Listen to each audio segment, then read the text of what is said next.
সুপ্রিয় শিক্ষার্থীবৃন্দ, আজ আবারও হাজির হলাম গতদিনের বলের অসম্পূর্ণ ক্লাসটা নিয়ে। আজকে আমরা আবার বল নিয়ে আলোচনা করব। গতদিন যেখানে শেষ করছিলাম তারপর থেকে আজকে আবার আলোচনা করব। দেখি আজকে আমরা কতটুকু যেতে পারি। যদি সম্পূর্ণ না হয় আমরা আবার পরবর্তী ক্লাসে এগুলো আলোচনা করব।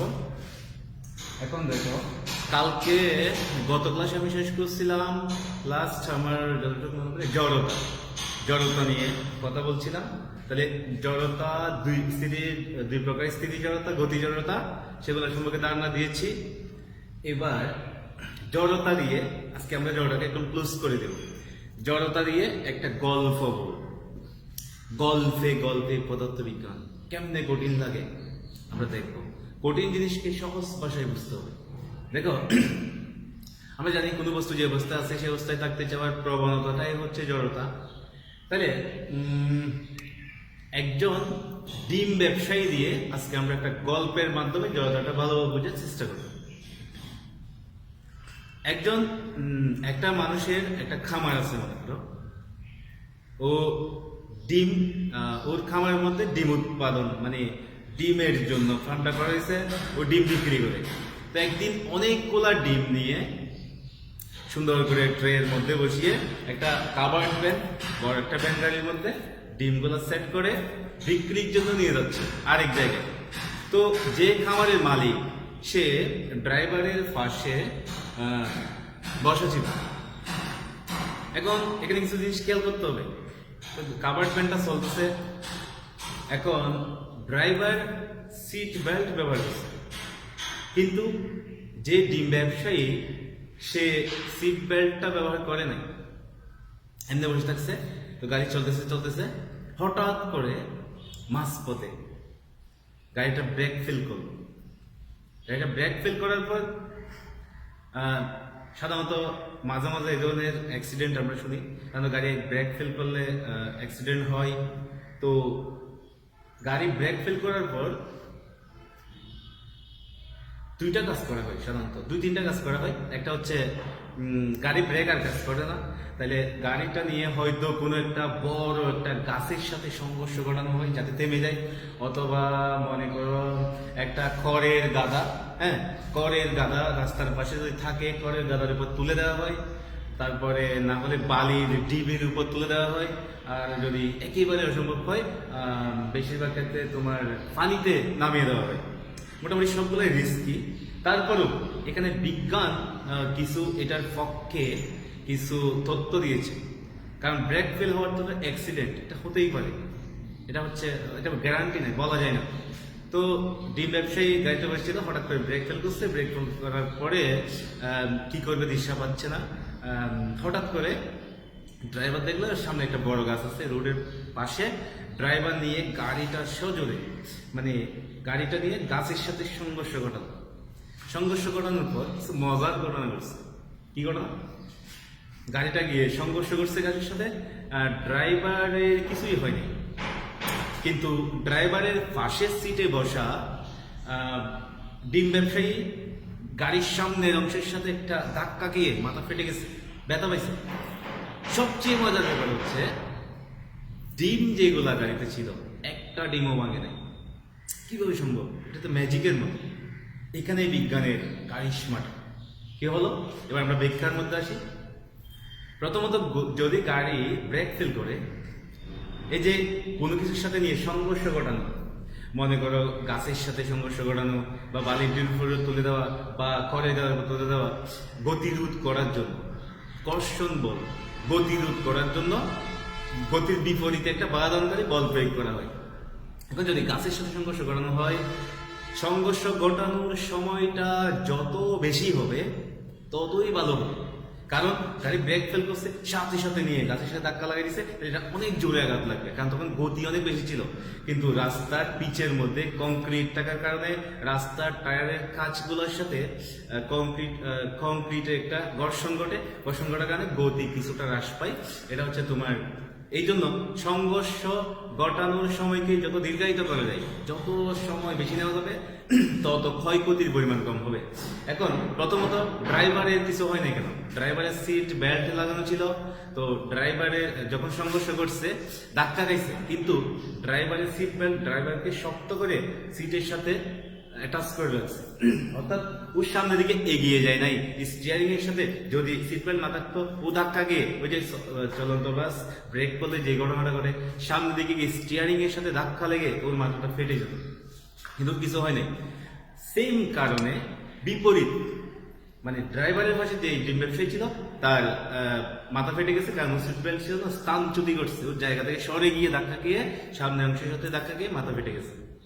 এরপরে ডিম কেন ভাঙে? ডিম তো নরম জিনিস, কিন্তু ডিম না ভাঙার কারণ হচ্ছে ডিমগুলা ট্রের মধ্যে, তোমরা দেখছো প্লাস্টিকের কতগুলো ট্রে থাকে, ট্রের মধ্যে সুন্দর করে কাজে কাজে বসানো থাকে, বসিয়ে দেওয়ার পর সুন্দর করে প্যাকেট করা থাকে। যখন সংঘর্ষ ঘটলো তখন ডিমগুলা স্থানচ্যুতি ঘটে নাই, ওই ড্রাইভারের মতো। ড্রাইভার যেমন সিট বেল্ট দিয়ে শক্ত অবস্থানে ছিল, ডিমগুলা ঠিক শক্ত অবস্থানে থাকার কারণে মানে স্থানচ্যুতি ঘটে নাই, নড়াচড়া করে না বিধায় ডিমগুলো ভাঙে।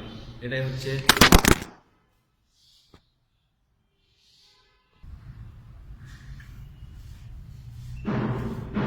তাহলে জড়তা আর কোনো কথা নয়। এবার দেখো ভরবেগ কি জিনিস। ভরবেগের ইংরেজি হচ্ছে মোমেন্টাম। তাহলে ভরবেগকে পি দিয়ে প্রকাশ করে, পি ইকুয়াল টু ভর গুণ বেগ।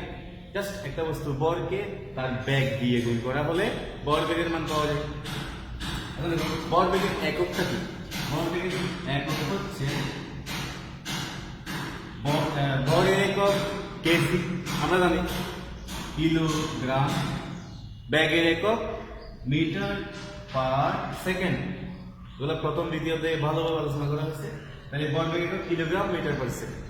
এবার আসুন মাত্রাটা কি?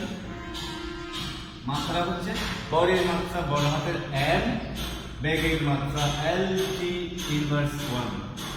তাহলে ভরবেগ পি কে থার্ড ব্র্যাকেট দিয়ে প্রকাশ করা হয়, P equal to MLT inverse 1। এগুলো অবজেক্টের মধ্যে আসে এটা।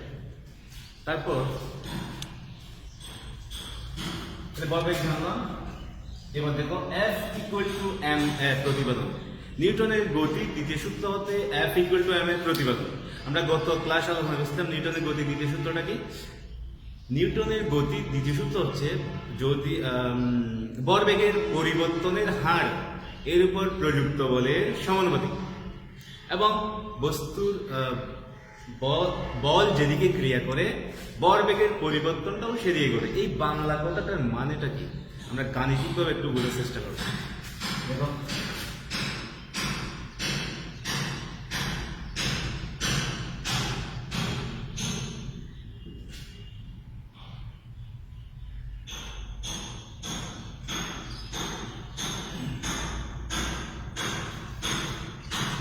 এটা হচ্ছে চিত্র। মনে করো একটা বস্তুর উপর এম স্থির অবস্থায় আছে, যে কোনো একটা বস্তু হতে পারে। মনে করো একটা ইট, হ্যাঁ, একটা ইটের পর মনে করো 2-3 কেজি যা হয় আর কি, মনে করো 5 কেজি। তাহলে একটা বস্তুর ভর এম, বস্তুটা স্থির অবস্থায় আছে, বস্তুটার মধ্যে আমরা একটা বল প্রয়োগ করলাম এফ বল। এটা হতে পারে 1 নিউটন, 2 নিউটন, 10 নিউটন, 20 নিউটন, যত হয়। তাহলে আমরা একটা বল প্রয়োগ করলাম, এম্বরের একটি স্থির বস্তুর উপর বল প্রয়োগ করলাম, এফ বল প্রয়োগ করলাম। বস্তুটার আদিবেগ প্রাপ্ত হবে ইউ। ইউ আদিবেগ নিয়ে চলছে, সরলরেখা বরাবর চলছে। তাহলে একটা নির্দিষ্ট সময় পর এটা মনে করো এই বিন্দুটা আসলো, এই জায়গা থেকে এই জায়গায় আসলো, এটার শেষ বেগ মনে করো বি। বস্তুটা থেমে যায় নাই অথবা থেমে যেতেও পারে, কিন্তু আমাদের টার্মসে নাকি থামে নাই সেটার উপর ভিত্তি করে ব্যাখ্যাটা ভিন্ন হবে। এই সূত্রে এই প্রতিপাদনে না, ব্যাখ্যার ক্ষেত্রে ভিন্ন হবে। কিন্তু আপাতত আমরা ধরে নিলাম বস্তুটার আদি বেগ ইউ, শেষ বেগ বি। এখন তাহলে এম্বরের একটি বস্তু ইউ আদি বেগ, এম্বরের একটি বস্তু স্থির আছে, মনে করো স্থির অবস্থা আছে, এটার মধ্যে এফ সমবল প্রয়োগ করা হবে। এটা হতে পারে 10 নিউটন, 20 নিউটন, আগেও বলছি। এক সমবল প্রয়োগ করার পর বস্তুটা টি সময় পর মনে করুন 10 সেকেন্ড 20 সেকেন্ড বা 10 মিনিট 20 মিনিট পর বস্তুটা শেষ বেগ প্রাপ্ত হলো বি, মনে করুন শেষ বেগ এটা আদি বেগ মনে করুন 5 মিটার পার সেকেন্ড ছিল, শেষ বেগটা মনে করো 100 মিটার পার সেকেন্ড হয়েছে, কোনো ব্যাপার না, যে কোনো মান হতে পারে। তাহলে বস্তুটা একই, এই বস্তুটা এখানে আসছে, স্থান পরিবর্তন হয়েছে। তাহলে বস্তুটা আমি কথাগুলো দেখবো না, জাস্ট গাণিতিকগুলো দেখবো, তোমরা কথাগুলো লিখে নিবে। তাহলে অ্যাম্বরের একটি বস্তু ইউ আদি বেগে অ্যাম্বরের একটি বস্তু স্থির অবস্থায় আছে, বস্তুটার মধ্যে এক সমবল প্রয়োগ করায় বস্তুটি ত্বরণ প্রাপ্ত হলো, ব্যাগ একটা নির্দিষ্ট বেগে চলতেছে, না নির্দিষ্ট না, একটা নির্দিষ্ট সময় পর মনে করো এটা ব্যাগ বৃদ্ধি পাচ্ছে বা হ্রাসও পেতে পারে। এখন হ্রাস পেলে তখন কিন্তু ঋণাত্মক হবে ত্বরণটা, আর যদি বাড়ে ধনাত্মক হবে, সেটা অন্যদিকে। আপাতত নিউটনের গতির দ্বিতীয় সূত্র হতে F=ma প্রতিপাদনটাই আমরা একটু শিখে নিই। এখন দেখো, তাহলে বস্তুটির আদিবর বেগ কি দাঁড়াবে? বস্তুটির আদিবর বেগ দাঁড়াবে mu। বস্তুটির শেষ ভরবেগ কি হবে? বস্তুটির শেষ ভরবেগ হবে mv। কারণ কি, আমরা কিছুক্ষণ আগেই পড়ছি, কোন একটা বস্তুর ভর এবং বেগের গুণফলকেই ভরবেগ বলে। তাহলে বস্তুর ভর m, আদিবেগ u, ভরবেগ গুণ করে mu পাইছি, তারপর শেষ ভরবেগ mv। এখন পরিবর্তন কতটুকু হয়েছে, কতটুকু হয়েছে সেটা জানার জন্য আমরা শেষেরটা থেকে আগেরটা বিয়োগ করবো। কেন? এটা বস্তুর আদি ভরবেগটা কম ছিল, এটা প্রথম অবস্থায় 0 ছিল, স্থির অবস্থায় ছিল। সুতরাং ভরবেগের পরিবর্তন হয়েছে mv মাইনাস mu। বস্তুটার ভরবেগের কতটুকু পরিবর্তন হয়েছে সেটা আমরা বিয়োগ করলে বুঝতে পারবো। এখন দেখো, হার মানে কোনো বস্তুর বা যন্ত্রের বা উৎসের কাজ করার রেটটা বোঝায়। তাহলে হার মানে সময় দিয়ে ভাগ, এই যে ভরবেগের পরিবর্তনকে যদি আমরা সময় দিয়ে ভাগ করি, ভরবেগের পরিবর্তনের হারটা পেয়ে যাবো। যেই কোনো কিছুকে হার সময় দিয়ে ভাগ করলে তার হারটা পাওয়া যায়। এখন দেখো, সুতরাং ভরবেগের পরিবর্তনের হার mv minus mu by c, just সময় দিয়ে ভাগ করলে হার। এখন আমরা এখানে একটা জিনিস পাই, এটা হচ্ছে mটা কমন নেওয়া যায়, m কমন নিলে আর কি হবে v minus u by t, v minus u by t, just m common নিচ্ছি। এরপর দেখো m এই জিনিসটার একটা মান আছে, v minus u by t সমান a। আমরা জানি ত্বরণ শেষ বেগ বিয়োগ আদি বেগ বাই সময়, এক কথায় বেগের পরিবর্তন বাই সময়। তাহলে m a আমরা এখানে লিখতে পারি, যেহেতু v minus u by t, তাহলে v minus u by t এর জায়গায় আমরা জাস্ট এটা লিখি। এরপর দেখো,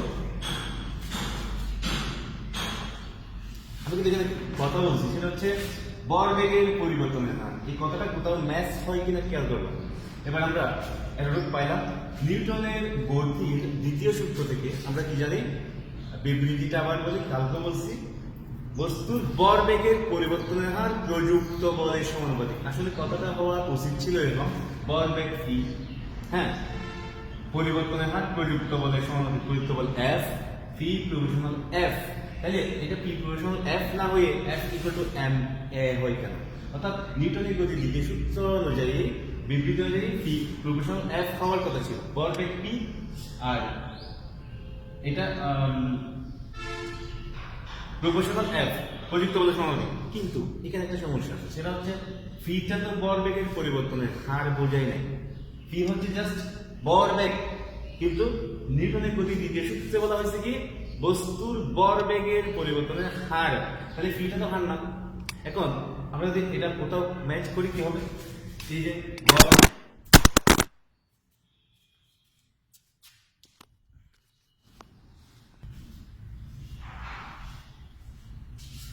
দেখো, বস্তুর ভরবেগের পরিবর্তনের হার, এই যে বস্তুর ভরবেগের পরিবর্তনের হার থেকে আমরা কি পেয়েছি ma। ভালো করে খেয়াল করো, আমরা বস্তুর এখানে লিখছি ভরবেগের পরিবর্তনের হার, মানে ভরবেগের পরিবর্তনের হারের গাণিতিক রূপটা কি এম এ, সেটা আমরা ইচ্ছা করে লিখি না, এটা ক্যালকুলেশন করে আসছে। অর্থাৎ আমরা বলতে পারি ভরবেগের পরিবর্তনের হারটা হচ্ছে এম এ, পি না, কি হচ্ছে জাস্ট ভরবেগ, সেজন্য আমরা এটা লিখব। এবার দেখো ভরবেগের পরিবর্তনের হার নিউটনের গতির দ্বিতীয় সূত্র অনুসারে, কারণ প্রশ্নেও বলা হয় নিউটনের গতির দ্বিতীয় সূত্র হতে কত F ইকুয়াল টু এম এ প্রতিপাদন করো। নিউটনের গতির দ্বিতীয় সূত্র অনুযায়ী বস্তুর ভরবেগের পরিবর্তনের হার এর উপর প্রযুক্ত বলে সমানুপাতিক। অর্থাৎ বস্তুর ভরবেগের পরিবর্তনের হার এম এ, এই যে ভরবেগের পরিবর্তনের হার সমান এম এ, বস্তুর ভরবেগের পরিবর্তনের হার প্রযুক্ত বলের এফ সমানুপাতিক, প্রপোর্শনাল, এটা তোমরা জানো। তাহলে ভাগ ইমপ্লাইজ দ্যাট এম এ আমরা জানি সমানুপাতিক তুলে দিলে আমাদেরকে একটা ধ্রুবক বসাইতে হবে, সমান চিহ্ন বসবে আর একটা ধ্রুবক বসবে। প্রপোর্শনাল তুলে দিলে সমান চিহ্ন আর ধ্রুবক, আর যদি প্রপোর্শনাল আনতে হয় তাহলে একটা ধ্রুবক আর সমান চিহ্ন তুলে দিতে হবে। এটা হচ্ছে একদম শর্টকাট নিয়ম, এগুলো লং ব্যাখ্যা আছে। এবার দেখো তাহলে এম ইকুয়াল টু ক্যাফ, ওই যে আমি বলছিলাম দ্বিতীয় সূত্র বস্তুর ভরবেগের পরিবর্তনের হার এর উপর প্রযুক্ত বলের সমানুপাতিক।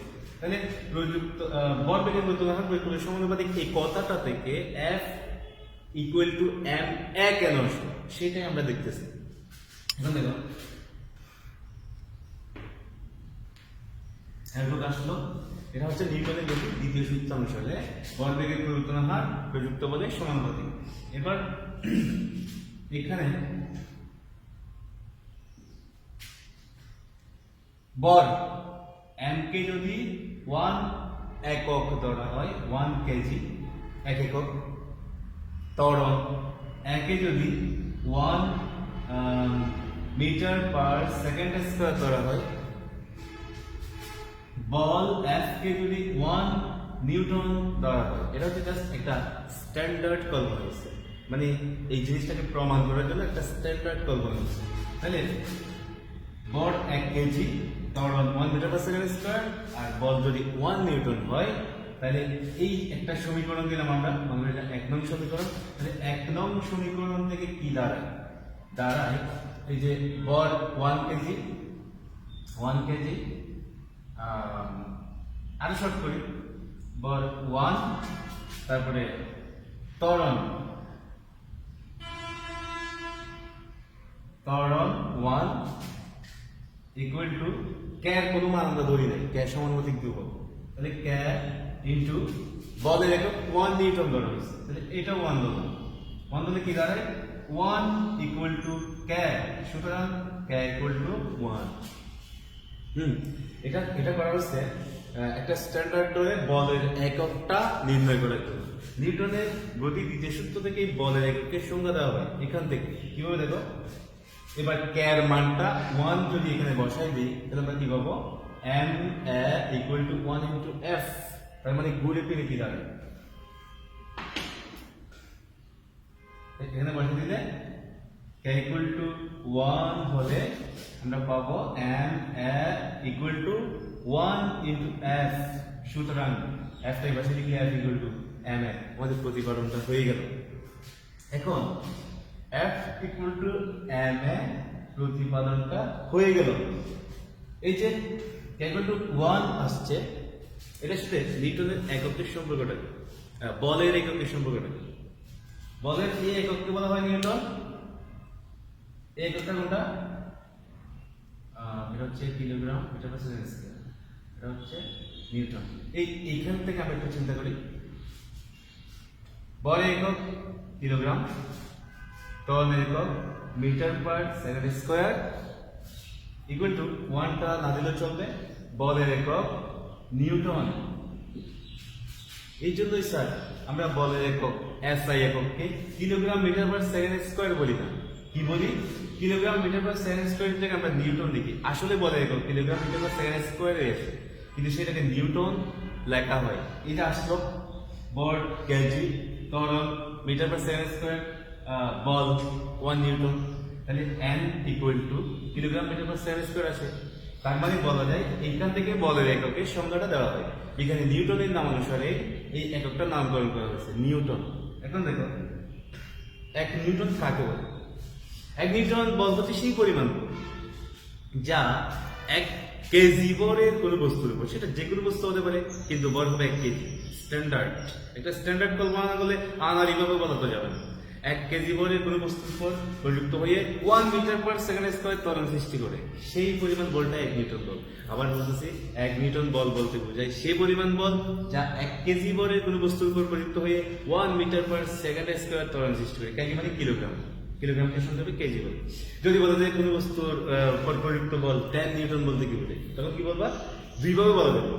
কোনো বস্তুর উপর প্রযুক্ত বল 10 নিউটন বলতে বোঝায় ঘটনাটা দুরকম হতে পারে। হতে পারে বস্তুটার পর 1 কেজি, অথবা হতে পারে বস্তুটার পর 10 কেজি।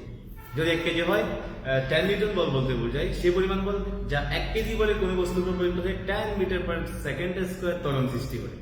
আর যদি বলতে না বস্তুটার বল 10 কেজি, তখন বলতে হবে 10 নিউটন বল বলতে বোঝায় সে পরিমাণ বল যা 10 কেজি বলের কোনো বস্তুর প্রযুক্ত হয়ে 1 মিটার পার সেকেন্ড স্কয়ার ত্বরণ সৃষ্টি করে। এদিকে 10 থাকলে এদিকে 1 হবে, এদিকে 1 থাকলে এদিকে 10 হবে। বইয়ের মধ্যে আছে, তোমরা বুঝে নিবে। তাহলে একটু মেখে দাও। এরপর দেখো সময় দ্রুত চলে যাচ্ছে তো। এবার দ্বিতীয় সূত্র থেকে প্রথম সূত্রের প্রতিপাদন আরো মজার বিষয়। দ্বিতীয় সূত্র থেকে প্রথম সূত্রের প্রতিপাদনটা কিভাবে করা হয় দেখো। নিউটনের এটা কমপ্লিট, এটা কমপ্লিট, এটাতে আসি। নিউটনের গতির দ্বিতীয় সূত্রটা বারবার আসছে। আবার বলি বস্তুর ভরবেগের পরিবর্তনের হার এর উপর প্রযুক্ত বলের সমানুপাতিক।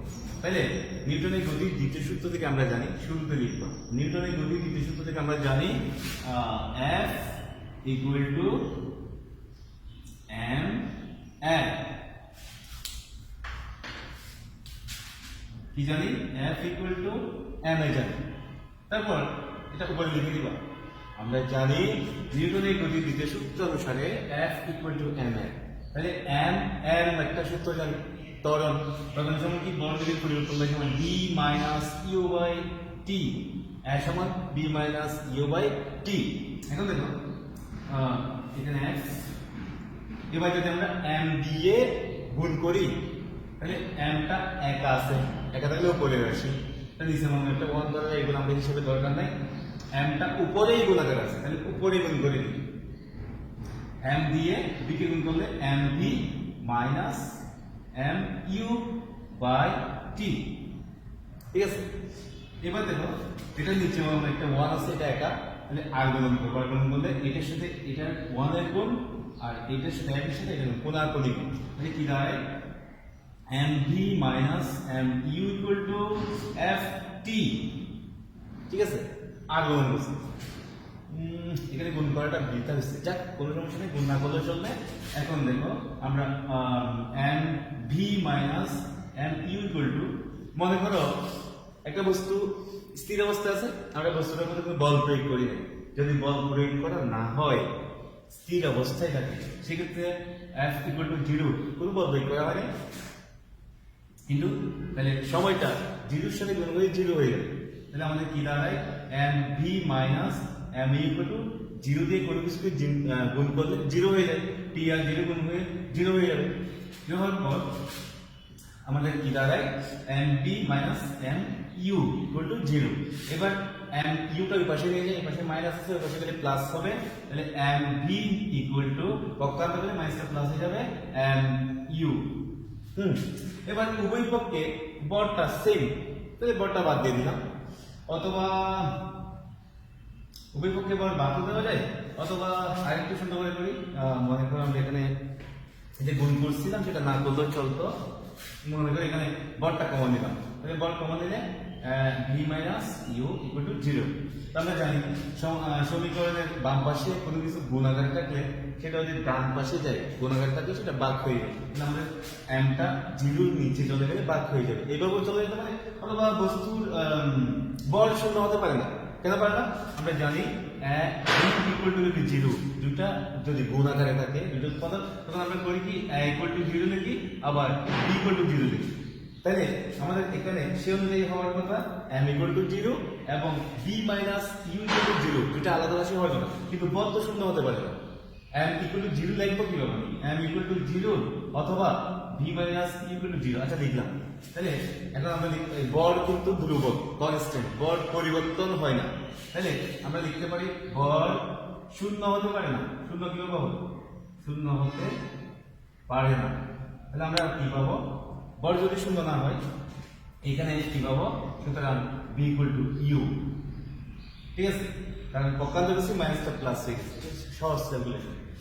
এখন নিউটনের গতির দ্বিতীয় সূত্র হতে প্রথম সূত্রটা কিভাবে আসছে দেখো। কিছুক্ষণ আগেই দেখেছি নিউটনের গতির দ্বিতীয় সূত্রের গাণিতিক রূপ হচ্ছে F equal to m a। তাহলে এখানে ক্যালকুলেশন করে আমরা আসলাম যে b ইকুয়াল টু u তে। তাহলে এই যে কালকে লিখছিলাম ক্লাসে নিউটনের গতির প্রথম সূত্রের গাণিতিক রূপটা হচ্ছে b ইকুয়াল টু u, অর্থাৎ আদি বেগ যা ছিল শেষ বেগও তা থাকবে, শেষ বেগ তাই হবে আদি বেগ যা থাকবে।